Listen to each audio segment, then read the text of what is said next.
Hello and welcome to the Vineyard View. I'm your host, Ann Bassett, coming to you from MVTV, community television here on Martha's Vineyard Island.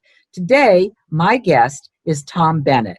Tom is head counselor at Martha's Vineyard Community Services, and we're going to talk about what his job is like in the time of COVID, but we're also going to talk about Milton Mazer. Tom worked very closely with Milton, and there's a new project on working on a documentary of Milton's life and work. So Tom, thank you very much for being here today.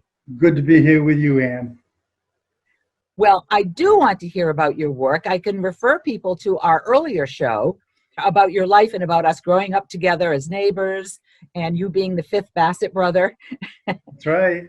But I also want to hear about what it's like for you at Martha's Vineyard Community Services trying to deal with people in the times of COVID with all the protocol we have to observe.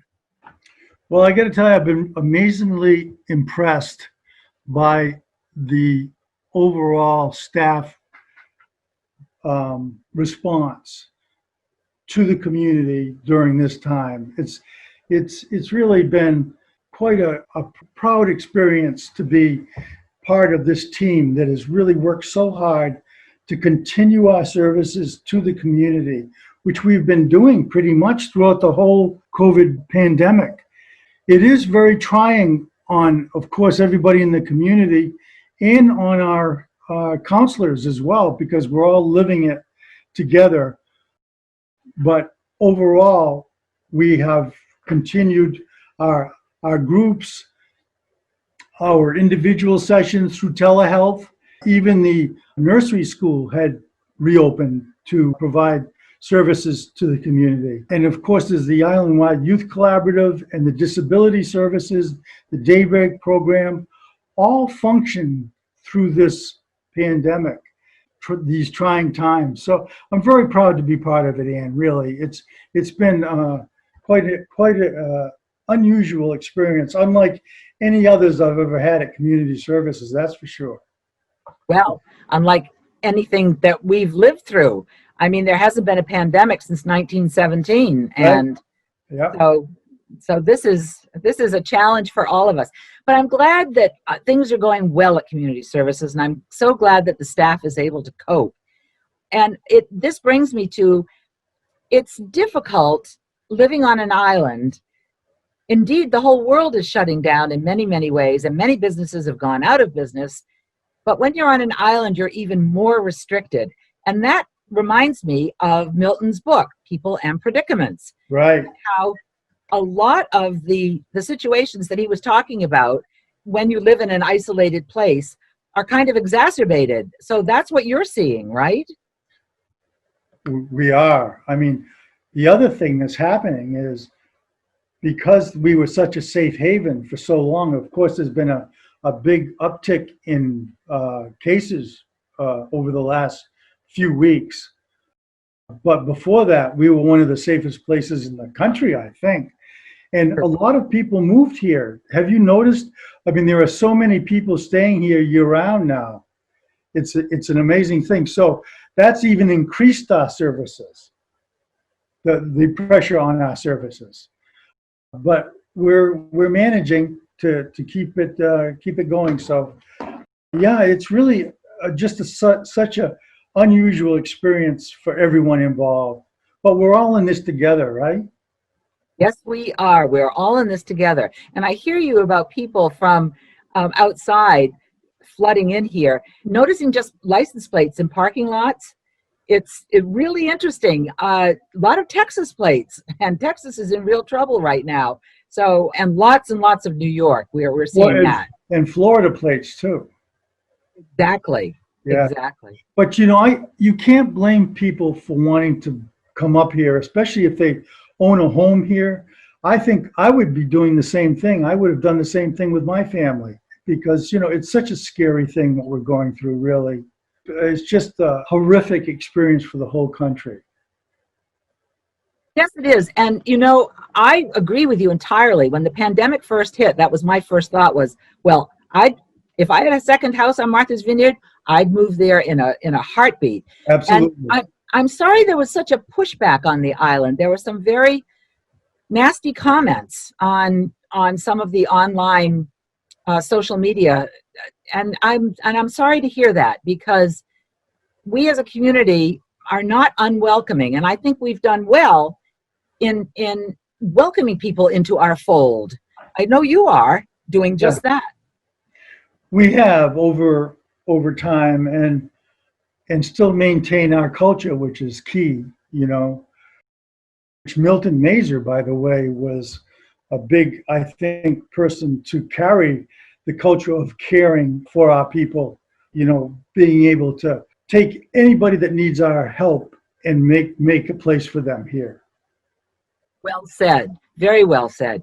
So, Tom, would you take us back to when Milton actually started on the island? And at the time, it was the mental health center. And you were working at one of the agencies of the mental health center, the youth center, and you and Shirley were running that. Was that your first contact with Milton?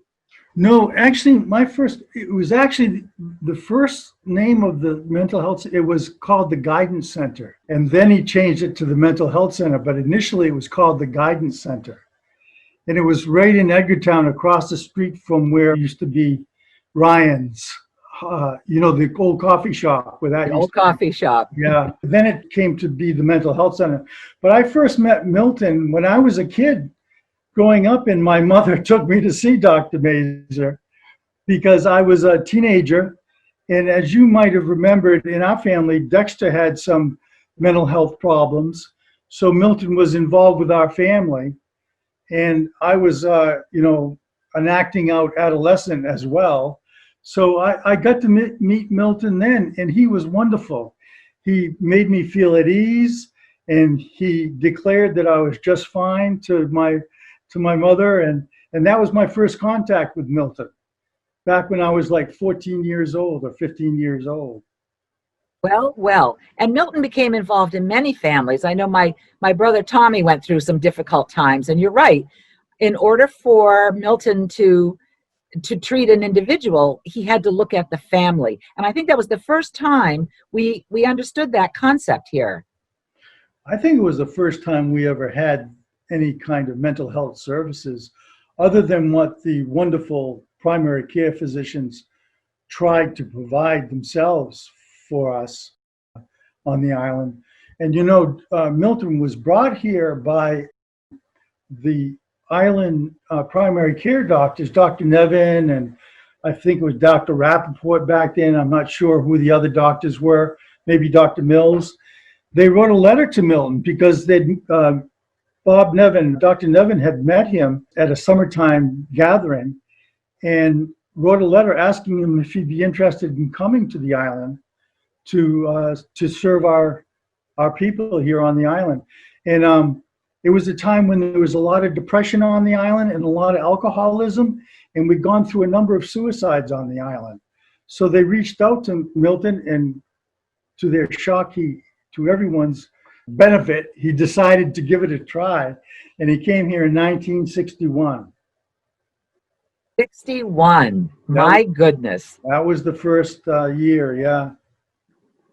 So the second time I saw Milton was when I was babysitting for Ruthie and for Mark. And Sunday Smith, who was my girlfriend back then, and I babysat for Mark and Ruthie. And he was wonderful. He was really great. And by the way, that was the first and only time anybody ever asked me for my autograph. Mark asked me for my autograph because I was a football player at the high school, and he knew all about the football team. That's great. What a great story. That's terrific. We had that big undefeated football team. That's right. Yeah, my brothers were there too. Yeah. Right. I remember well. And I do want to mention that Milton also became not just the island psychiatrist, but he became a real member of the community. And he and Virginia and the two kids settled in West Tisbury. And I was so lucky because years later I was living on Music Street, and we became very, very close friends and used to spend Christmas together. And Milton and Virginia were very, very good to my little kids. Just as a member of the community, they They were astounding. They were generous. They were smart. They were intelligent. They were educated, and they liked us. That was Yeah. great. Yes. And as a matter of fact, he became moderator, town moderator in West Tisbury, I think for 20 something years or more. He ran the town meetings. So he was all about community. I think that's what attracted him here to the island, was the sense of being in a community where he felt he could make a difference. And he really did. I mean, like I said earlier, his kindness and his giving and caring for others has really been part of what has affected this culture here and on the island, I believe. That, along with our own culture, which is also a very giving and caring culture. That's very true. That's very true. And you know, growing up here, I can remember my mother, I can remember my grandfather talking about what it was like in the community and how the fishermen got together constantly to talk about things and to trade information.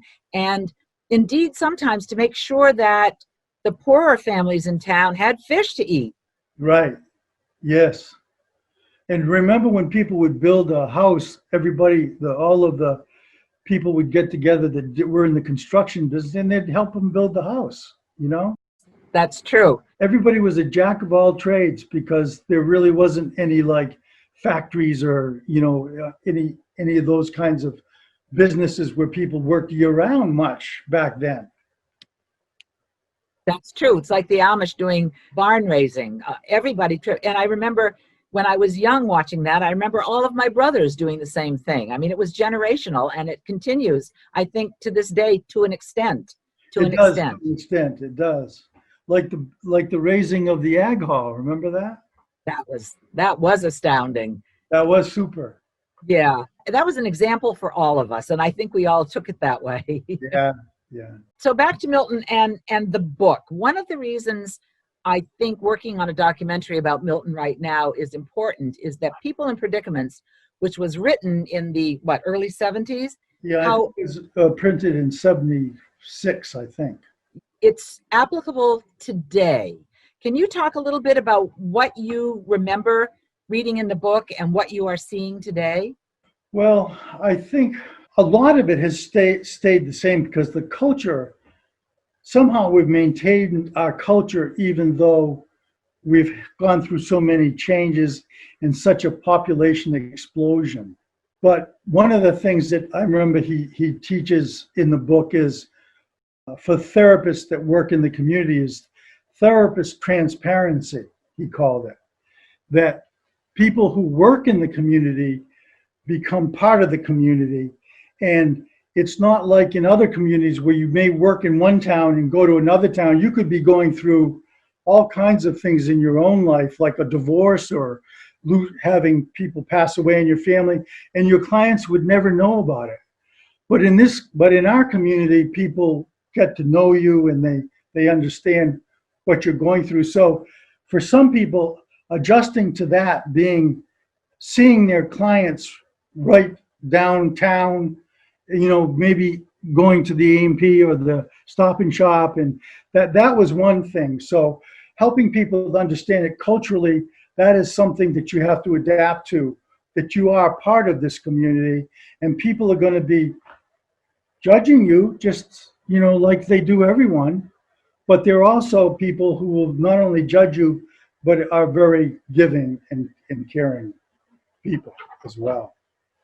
And one of the things Milton also talked about was the rate of alcoholism and substance abuse in this community, which has continued on and is a constant battle. And addressing that issue, he started the programs on alcohol after we had the mental health center going. He helped get the programs on alcohol off the ground, which today is has evolved into our kind of comprehensive substance abuse program that we have at Community Services. So I agree. And what Milton did was he raised our consciousness. And it's funny, when we started talking, I was thinking specifically about alcoholism as being one of his issues. And when I worked for Project, I took a workshop that went on for, I think, 6 weeks on alcoholism. It was very, very helpful to me. It was helpful to me in my life. It was helpful to me with people that I dealt with, that I was trying to be of assistance to. A lot of facts and figures and a developing of understanding helplessness, hopelessness, and fear that people encounter. And that when you can't judge people unless you know the moccasins they're walking in. Yes. And that's another part of what he did, is helping people to understand that cultures are different, even though we may see the world differently. And as islanders, we have a different perspective on things than, let's say, someone coming from away who may be with the upward mobility that people are traditionally in a middle class culture was much different here on the island. We didn't have those kinds of layers of class within the island community. Now we did with the summer community coming in, and he talks about how that impacted our self-esteem and how we saw ourselves as well. That's why even today, people in predicaments, when new staff come to the Island Counseling Center to work, I hand out those 2 chapters. One's the island and its people, to understand the culture and who islanders really are, so that you can respect and know them better. And also the therapists in the community, so they get a chance to understand how it's going to be different from other places that they lived and worked. That says a lot. Thank you very much for spreading that out, because I'm aware of the fact that we often talk about we wear many hats. When you live on the island, you never are seen just in one context. You're never judged by what you do. Right. That if you go to a city, that's the first question people ask you. Well, what do you do? You're identified with your job. On the island, it doesn't matter if you are working in a store, if you are an artist creating your own business, if you clean houses. There are no judgments in that, because everybody does everything, and we become jacks of all trade, as you said. Yes, we do.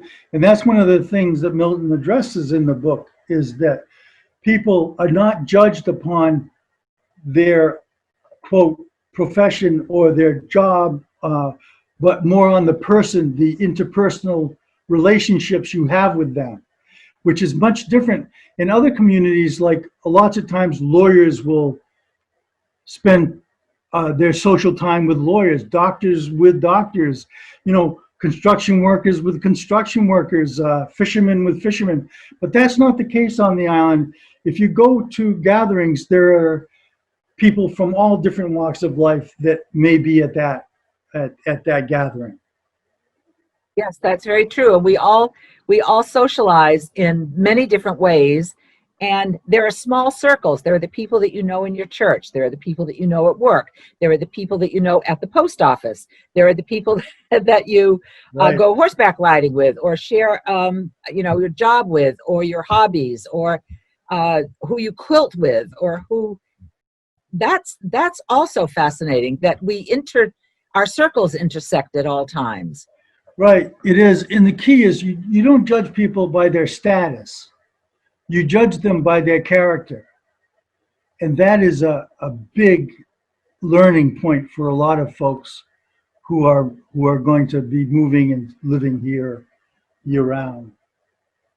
Very good point. And I liked your word about transparency in the community, that as counselors, you also live and work in the community. And as I say, Milton and Virginia were very much, and the kids were very much a part of the community. And those interactions, the transparency is that you're right, you do get to see somebody by who they are. We become obvious to each other, and it's our job to learn who it is that we're dealing with and to learn who other people are. Yes, and we're talking about the island culture, which is the year-round folks. In the summertime, everything changes. That is why it is so difficult oftentimes for our kids, because they bring the values from off island to us, And, some of it's positive too, to be exposed to some of these qualities that people bring to us, that we can benefit from. And that's why I always say to New Islanders, I say, listen, whatever you bring, you can add to us, and we can, bring it forward, as long as we can also bring forward the good parts of our past. Good for you.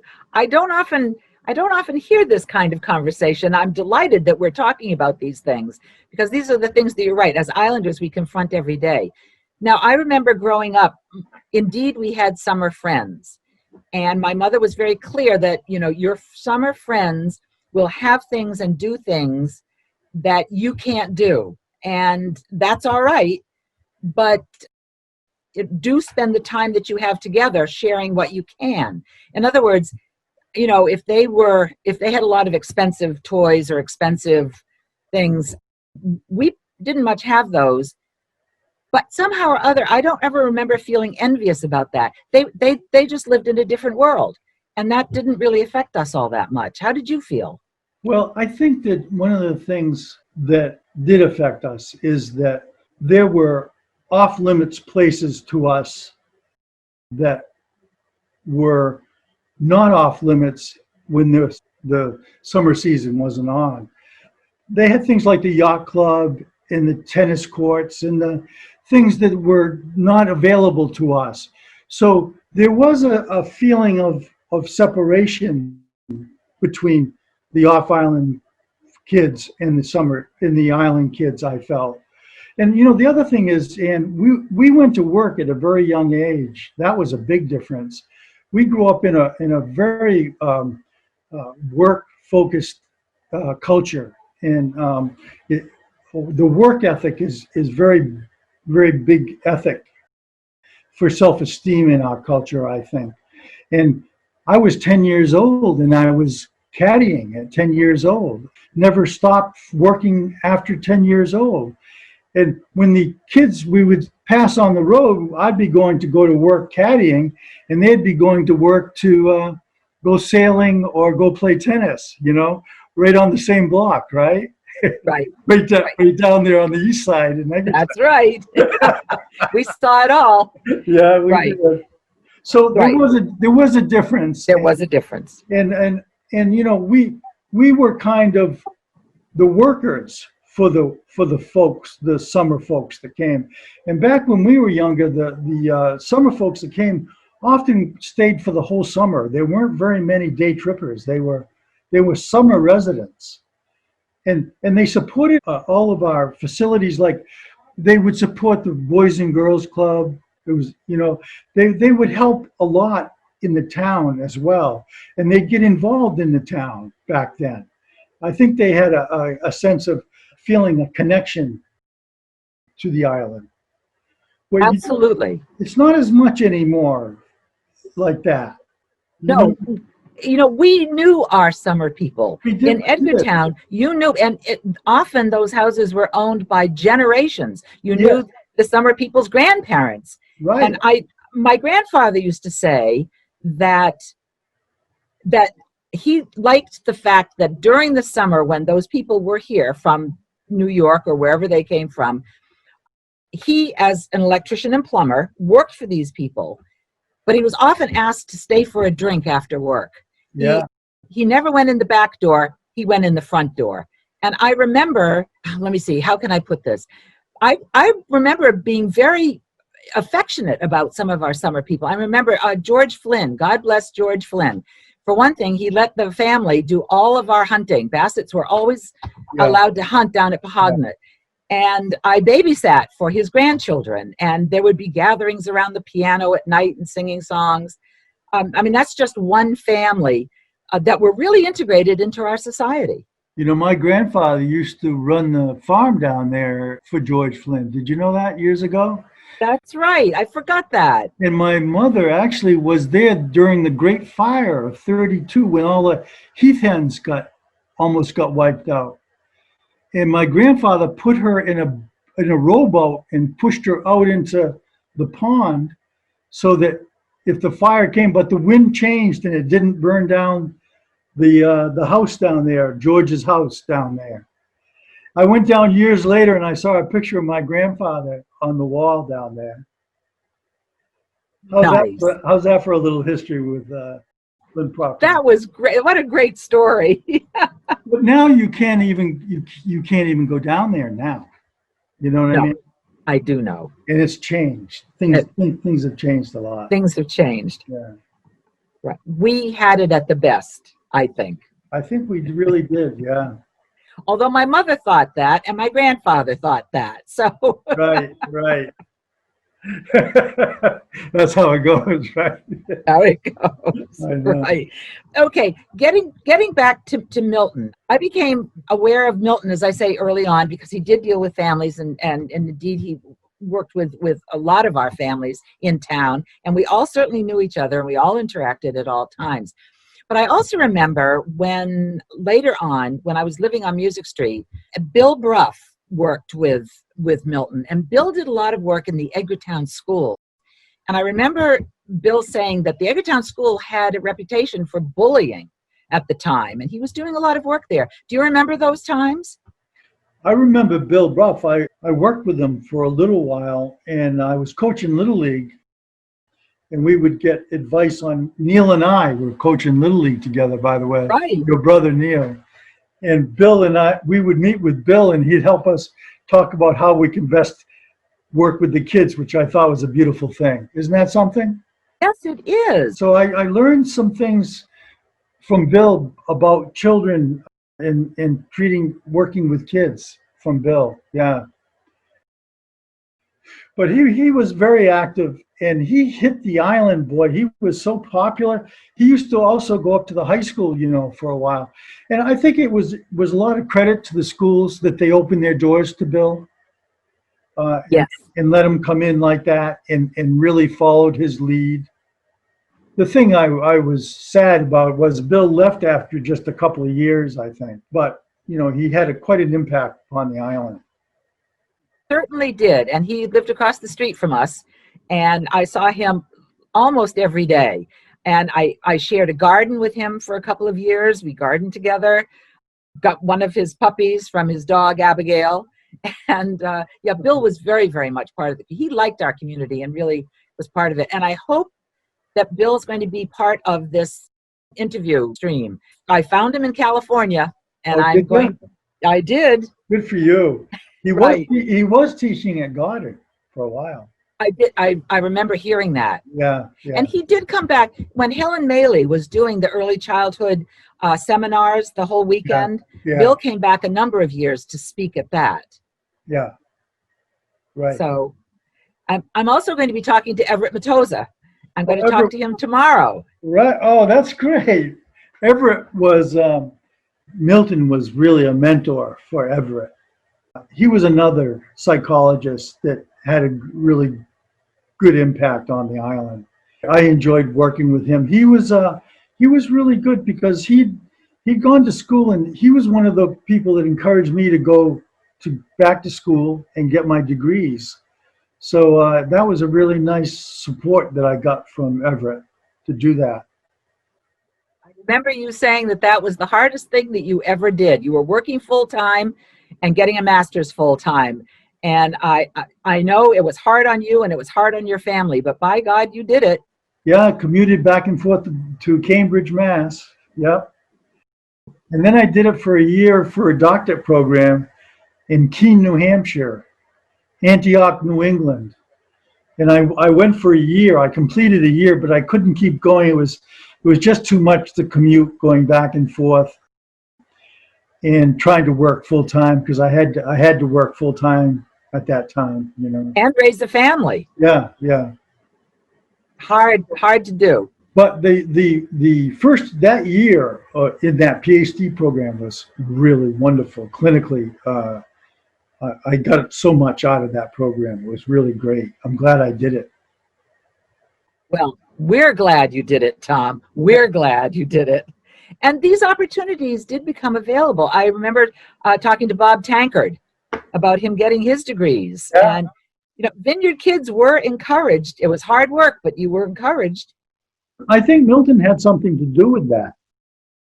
about when he came here, there weren't many kids going off to college. And he was involved with the school system. Mr. Downs, do you remember Charlie Downs? Oh, yes. Matter of fact, Tim Downs is an old friend. He was on the football team with us. His son, Timmy. He spoke with Mr.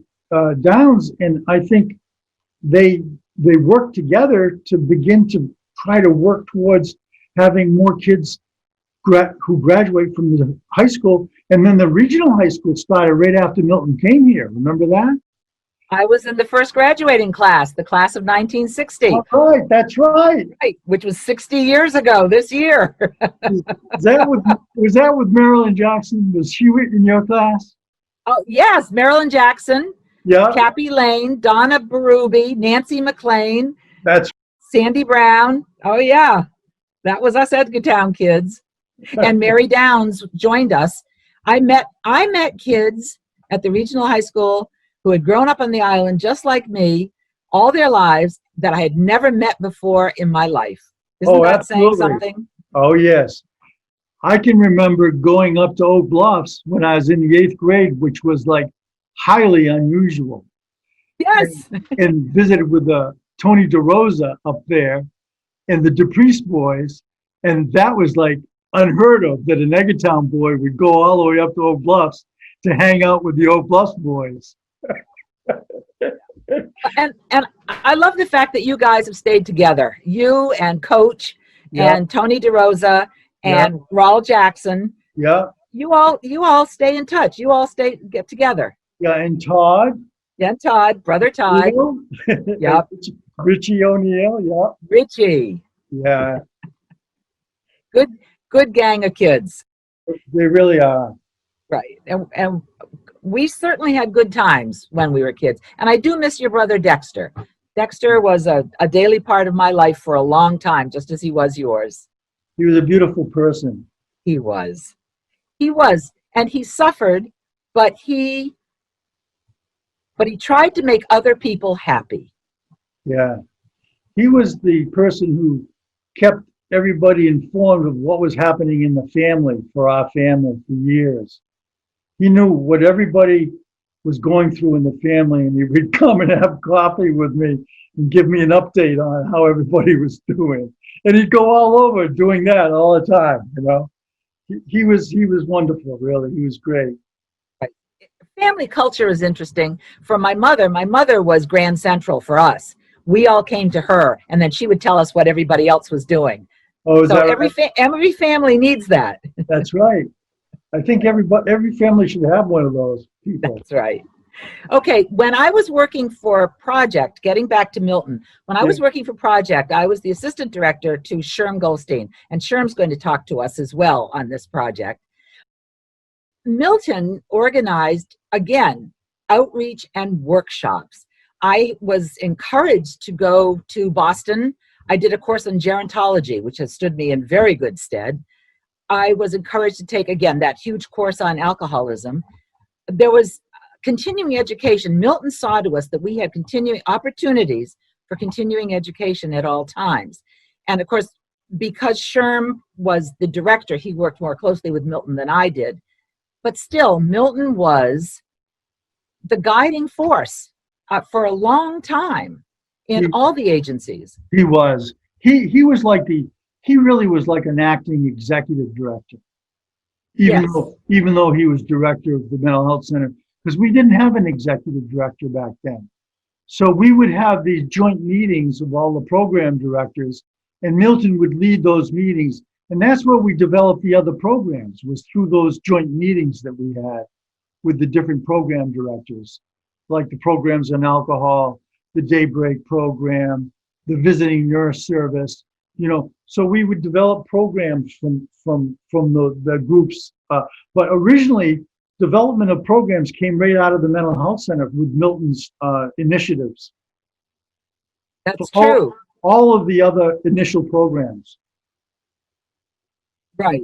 And I liked it when, indeed, community services was in what is now we call the EduComp building, because Project took over in the summertime and ran a referral service. but the offices were upstairs. So again, we all knew what each of us was doing. And of course, it had been your building when you ran the youth center. And I think a lot of people don't know how long a history community services has and in how many different directions. There's a lot. I mean, I guess it started in 1961 with the mental health center.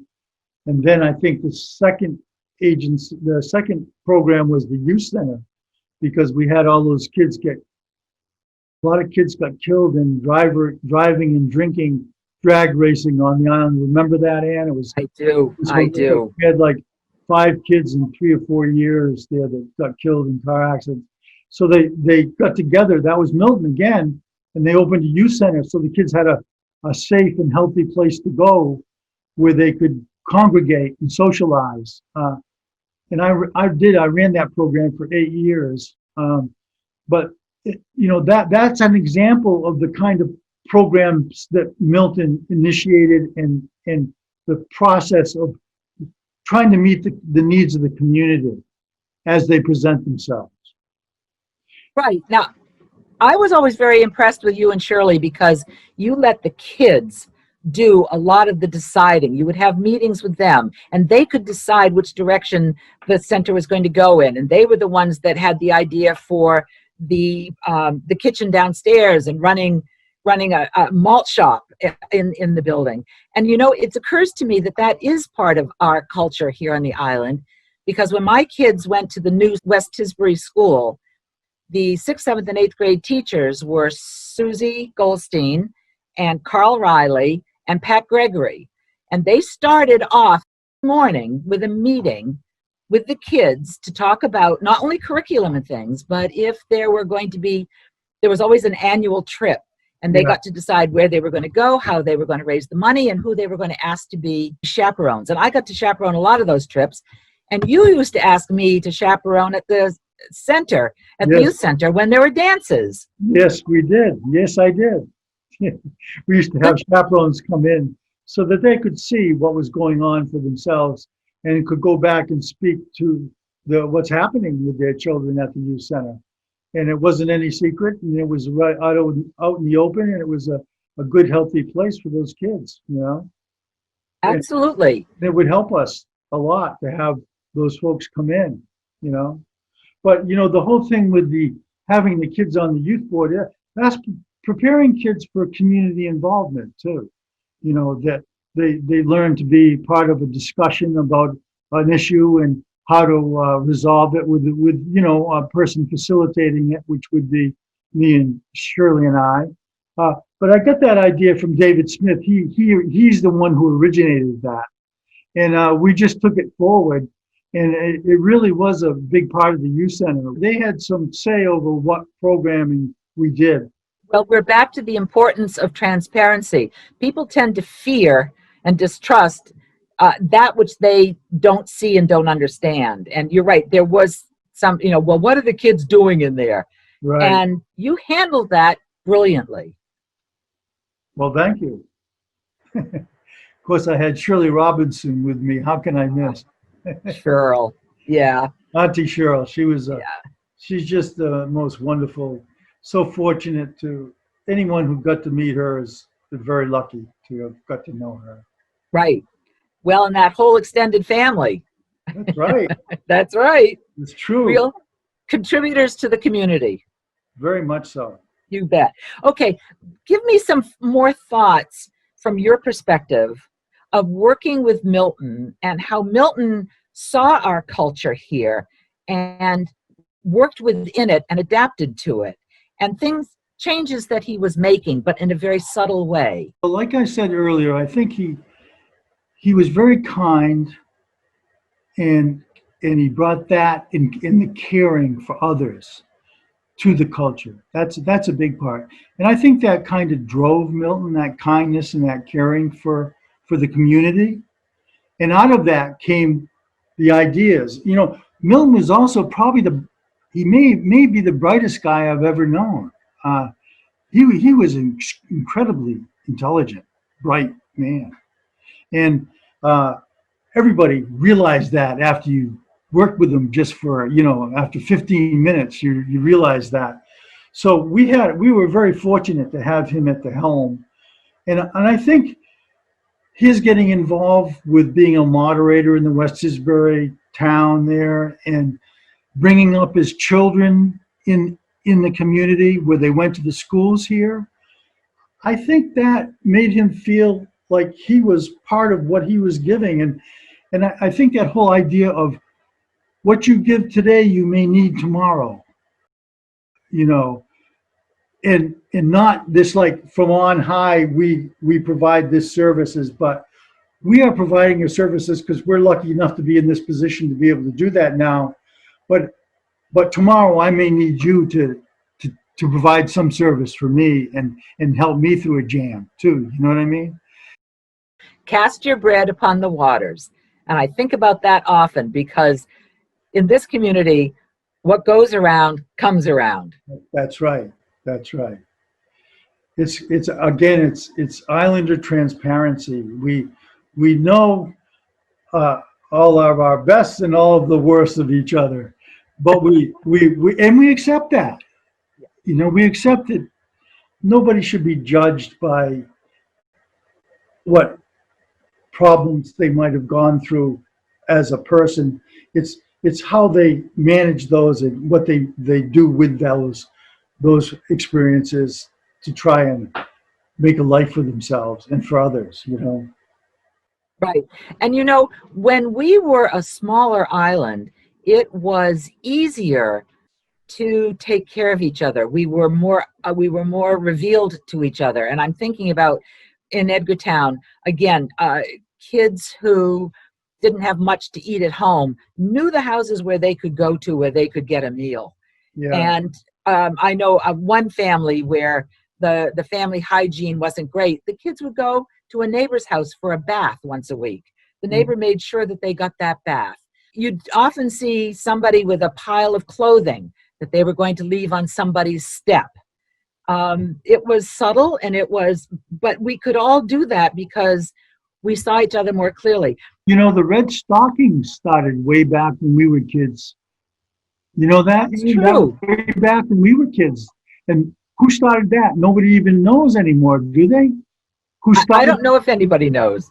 I wonder if anybody knows who actually started the red stockings on the island. It's going today, and just think of how many families that's helped. Terry Alley did a fabulous job for generations, literally generations. Oh, absolutely. I think he's still doing it, isn't he? I think he still is.